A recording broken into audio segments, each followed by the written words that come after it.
اللهم أكثر مالي وولدي وبارك لي فيما أعطيتني الله ربي لا أشرك به شيئا اللهم يا مقلب القلوب ثبت قلبي على دينك.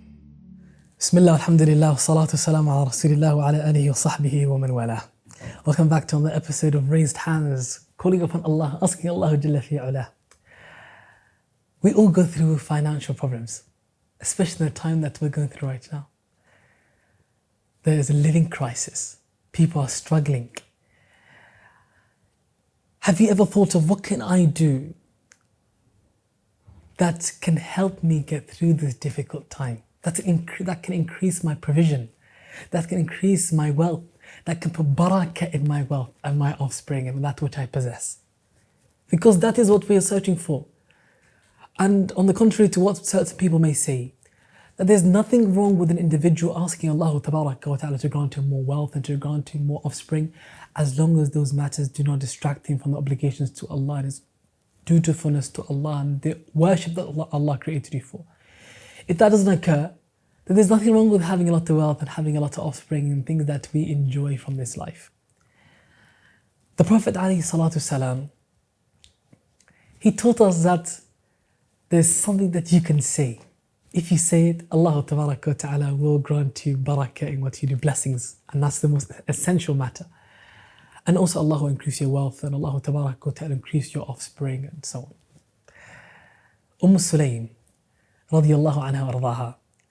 When the Prophet ﷺ came to Medina, he migrated to Medina, she brought her son Anas ibn Malik, young boy, to the Prophet ﷺ. She said, Ya Rasulullah, this is Anas, my son, take him as a khadim, one who serves you. And she said, وَدُعُوا لَهُ, and make dua for him. So the Prophet ﷺ made dua for Anas. What was the dua of Anas radiyallahu anhu? The dua of the Prophet ﷺ for Anas, I should say, it was Allahumma akthir malahu wa waladahu wa barik lahu fima a'taytahu. He said, Oh Allah, increase his wealth and his offspring and grant him barakah in what you have granted him. Grant him blessings and barakah in what you have given him. Anas bin Malik radiyallahu anhu ardah. Because of the dua of the Prophet ﷺ, Allah Ta'ala allowed him to live for a very long time. He had a very long lifespan. He passed 100. Not only that, but Anas bin Malik radiyallahu anhu, Allah granted him a lot of children. It is said that he had 120 children. Right? Not grandchildren, his own children, that he's their father. 120. And not only that, Allah Ta'ala granted him a lot of wealth. He used to have a garden in Basra. And that garden, there were so many crops and fruit that used to grow that would be sold, and he used to make a lot of profit from it. And he had so many different types of wealth as well. This is all from the barakah of the dua of the Prophet ﷺ. So from that, we use that dua whenever you're feeling that life is getting tight, it's getting difficult, you're struggling financially, you want more offspring, you want Allah to grant you barakah in what you have and what you possess. Make this dua. Say, Allahumma akthir mali wa waladi wa barik li fima a'taytani. Oh Allah, increase my wealth and my offspring and grant me barakah, blessings in what you have given me. Learn that dua. Call upon Allah Azza wa Jalla with that. That's the solution to your living crisis. But I'll give you another one. The Prophet ﷺ, he was approached by an Arabi, a Bedouin.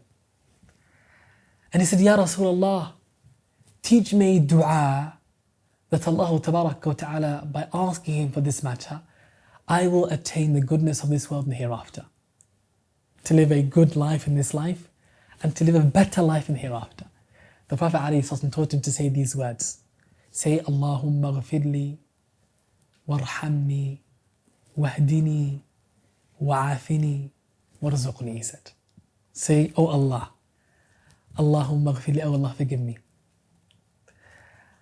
Allahumma ghafirli, warhamni, and have mercy upon me, grant me your mercy. And wahdini, and guide me, grant me guidance. Wa'afini, and grant me well-being, goodness. Warzuqni, and provide for me. The Bedouin left, he memorized it, he said, I'm going to say this. And the Prophet ﷺ, he said, glad tidings to him. If he continues to say this, Allah Tabarak wa Ta'ala will make his dunya prosperous, and Allah Tabarak wa Ta'ala will make his akhirah even better. This statement, Allahumma ghafirli, warhamni, wahdini, wa'afini, warzuqni. Is that enough, or do you want more? There's more. The Prophet ﷺ was the most generous of people. And he loved to give to the people, to the extent that the Sahaba radiallahu anhum, they said, if the Prophet ﷺ was given a mountain of gold, that day would not end except that he's given the whole mountain of gold in charity. That's the generosity of the Prophet ﷺ, the most generous. The Prophet ﷺ used to have guests over. And when he had these guests, one day he had a certain amount of guests in his house, and he wanted to give them food to honor the guests. So he contacted one of his wives and he asked her for food. And it turned out that no one had food. None of the households of the Prophet ﷺ had food. The Prophet ﷺ, there were times that they didn't light a fire in his house for months. And nothing was cooked. They lived on water and dates. So the Prophet ﷺ, he found out there's no food. There's nothing for him to give to the guests. So what did the Prophet ﷺ do? He sallallahu alayhi wasallam, he has certainty in Allah that I'm going to ask Allah, Allah will give it to me. So what did he do? He made a dua. He said, Allahumma inni as'aluka min fadlika wa rahmatika fa innahu la yamlikuha illa ant. He said, oh Allah, Inni, I ask you, as'aluka min fadlika, from your bounties, wa rahmatika, and your mercy. فَإِنَّهُ لَا يَمْلِكُهَا إِلَّا أَنْتَ, for verily nobody possesses these matters except you. The Prophet ﷺ, he said this straight after when he said these words, he was gifted a whole sheep that was cooked already as well. And he gave it to the guest, alayhi salatu wasalam. These are the du'as that Allah Tabaraka wa Ta'ala, with it He will grant you provision, offspring. Allah will put barakah in all your affairs. And Allah Azza wa Jal will provide for you and grant you a comfortable life in this dunya that's pleasing to Allah, and an even better life in hereafter. Memorize them. We mentioned 3 of them. The first dua was Allahumma akthir mali wa waladi وَبَارِكْ لِي فِيمَا أَعْطَيْتَنِي. That's the first dua. The second dua was Allahumma اغفر لي وارحمني واهدني وعافني وارزقني. And the third was Allahumma inni as'aluka min fadlika wa rahmatika فإنه لا يملكها إلا أنت. We ask Allah Tabarak wa Ta'ala to make us from those who He grants His bounties, and that He grants them His pleasure. Because these matters, Allah Tabarak wa Ta'ala, when you ask Him constantly for that, Allah Azza wa Jalla grant you it. Now, what else can make my dua more accepted? In some of the previous episodes, you heard that I need sincerity in order for Allah Tabarak wa Ta'ala to accept my dua.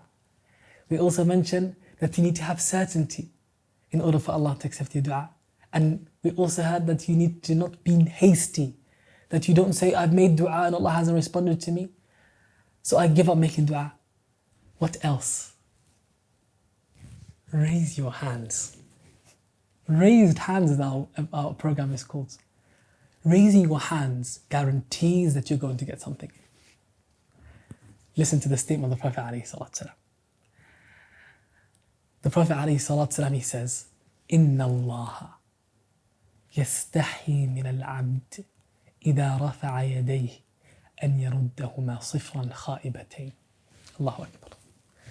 Whenever I read this hadith, I get shivers down my back. The Prophet ﷺ is saying, verily Allah is shy, becomes shy of his slave. Allah becomes shy of me. Who am I for Allah to become shy of me? Subhanallah. In a way that's befitting to His Majesty. When we say shyness, it's not like the shyness of the creation. Allah becomes shy from His slave. When He raises His hands to him, that He doesn't give him anything. Allah is too shy to not give you anything. The moment you raise your hands, Allah Ta'ala has to give you something. He will give you something because Allah Ta'ala becomes shy to not give you. Feel that when you're raising your hands to Allah Ta'ala. When you put your hands towards the heavens and you raise them to Allah Ta'ala, you say, Ya Allah, grant me your blessings. Forgive my sins. Have mercy upon me. Grant me the goodness of this world and the hereafter. Allah Ta'ala, when your hands are raised, He Jalla wa Ala will grant you what you asked for, and not only that, and more. That's His rahmah. May Allah Ta'ala make us from those. Wa sallallahu wa sallam wa baraka ali Muhammad wa ala alihi wa sahbihi ajma'in. Walhamdulillahi Rabbil Alameen.